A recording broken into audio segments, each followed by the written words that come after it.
We're going to take a look at Mecole Hardman today, who is second in the NFL over the past 3 weeks in rushing for receivers behind Curtis Samuel and Paris Campbell, and he is tied with A.J. Brown for 4 touchdowns over that span as well. Now, one of the ways he gets used a lot in this offense is in route combinations with a guy like Travis Kelce, who commands a lot of coverage from the zone triangle to his side of the field. You're going to watch him run a route that has a stem angling to the outside. That occupies the boundary corner. The inside corner is going to play the flat, and he's going to look at Mahomes on the sprint concept to the left and kind of pass Hardman off with a little bit of contact. Now, the boundary corner has to take Kelce breaking outside. That leaves a hole between the boundary corner and the safety.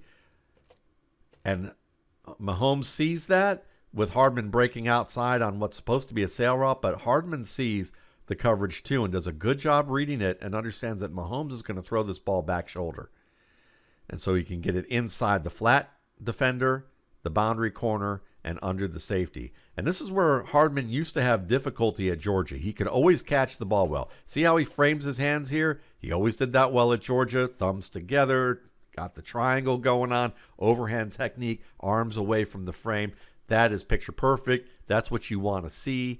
Where he struggled was when he had to make this type of catch away from his break path, where he had to turn against his break, where it was away from his body, and he had a defender in the area where contact would be imminent, or he had to make a contested play. That's the difference between a contributor level player and maybe a reliable starter week in and week out. And this is what he does with this. Makes the catch, takes a hard hit to the chest, and manages to hold on to the ball. This is where Hardman has improved from Georgia to Kansas City. Really nice work here on this play. Reads the coverage well, shows the technique you want, takes the hit. Where Hardman has always had value for the Chiefs since he began his career in the league is as a runner, especially on plays like jet sweeps, fly sweeps, short dump-offs to the flat in the red zone here especially. And the Kansas City Chiefs like to use multiple tight ends. You have a tight end playing inside here. You have a tight end in Fortson playing out inside here. You have a big receiver in Marquez Valdez-Scantling over here. And that allows you to match up reasonably well against defensive backs in addition to your tackle and your interior blocker to be able to get inside and be able to create lanes for you. And Hardman, who's always been a good punt returner, kick returner, when you give him open lanes or wide spacing like this, he can create space and maximize the space that he has and run tough enough with his momentum generated power with that speed that he has to be able to at least pull through a reach or a wrap. And that's what you see here. You know, even with the little hook by Fortson there, just to hook the man, that's all you really need. Here's a play that actually qualifies as a run, even though the last one really didn't, even though it's technically, you know, it's a run, even though technically it's a pass. But here he is, and you see Fortson once again on the outside. You have both tight ends on the outside here. You got Travis Kelce split out. You have Fortson split out. You have Noah Gray right here. I believe that's Noah Gray. So you have 3 tight ends in this set right here. And look what you get. You get good block downfield also by your guard. You got your tackle out there. And then you've got 2 tight ends. And he's able to work behind those tight ends, be patient with his block, set them up, and score on this play. It's a beautifully executed play by the Chiefs. And again, I mean, it has the feel of a screen with these guys coming downfield against this nickel look. And at this point, you've got 1, 2, 3, 4, 5 on 4 defenders in the area. When you have 5 on 4, it's a huge advantage numbers-wise. Does a good job of being able to press inside so that he can set up his lead blocker and then make that dip inside as the defender overruns it, thinking that Hardman's going to cut further outside. And he weaves his way up the boundary for the score. Beautiful play. Now, this one doesn't go for a big play, but even with Juju Smith-Schuster here, Smith-Schuster, former Pittsburgh Steeler, knows how to run block. He's always been a good run blocker. And it still gets chain-moving type of gain here. When you can get 6, 7, 8 yards on a screen pass, it's working. It's effective. You're going to keep going back to that well. And look at here, another red zone play. And you have 2 tight ends on this side of the field, and Fortson and Gray. And once again, got the tackle, going to the second level. They count on Hardman to beat the edge defender there. And you get Fortson kicking out here and sealing the outside lane.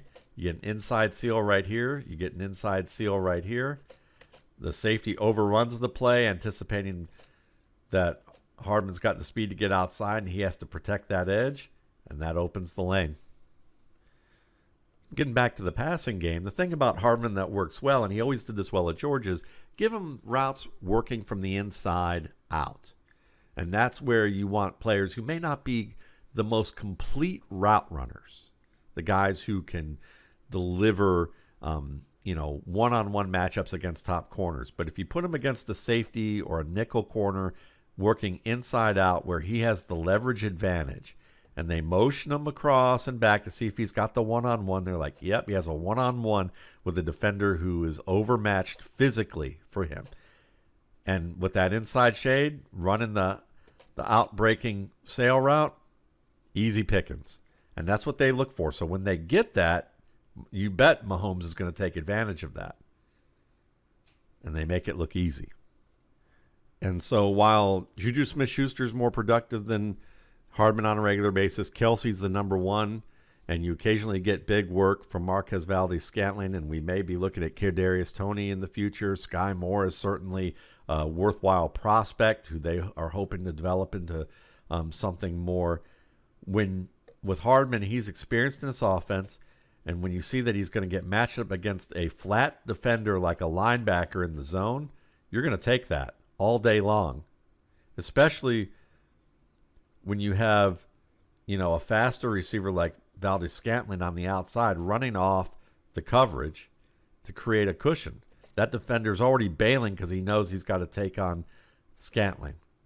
And that leaves the linebacker in this flat, and he's watching that flat to consider what he needs to do. He continues to drop. That leaves a lot of cushion. Hardman makes that man miss, gets the first down. Another area where Hardman has improved is in the red zone, where he can create a good target in a tight area. You're going to see him motion across here. He's going to have one-on-one coverage, who's playing deep and kind of getting lost in all these receivers working across the field shallow in a way that's really forcing him to wait on Hardman's break and work through that traffic.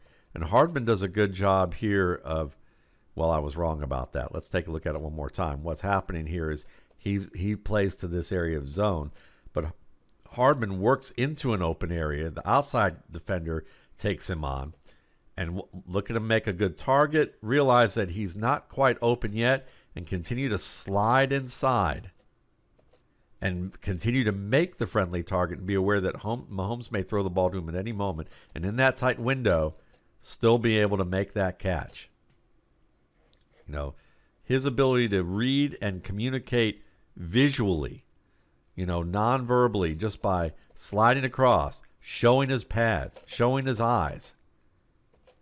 That's important. A lot of times receivers, when they make these adjustments, and they will turn away to try and look or their body language doesn't stay as friendly, and in an instant, the ball arrives and they're not ready. He was vigilant about staying ready on this particular play, and that's an improvement.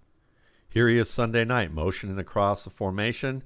You've got Kelsey here, working that flat, which is going to occupy probably a couple defenders here, or might.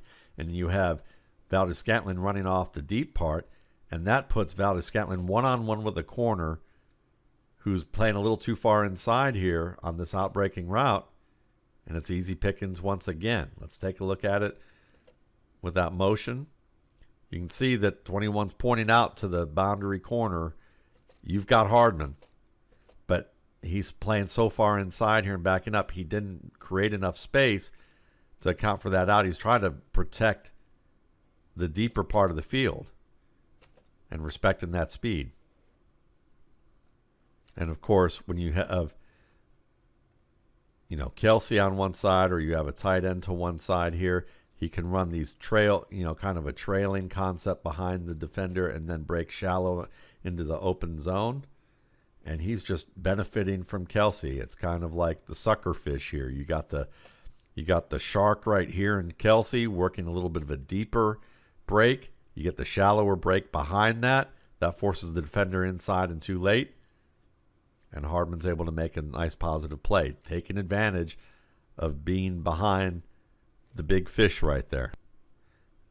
While Jerick McKinnon and Clyde Edwards-Helaire and Isaiah Pacheco can catch, they haven't all been great in the red zone. So when you can put Hardman in the backfield and you can motion them out and you have two tight ends to one side here as a clear out, especially one of them again being Travis Kelce, you can run the wide route or the swing pass, and he's going to make the first man miss.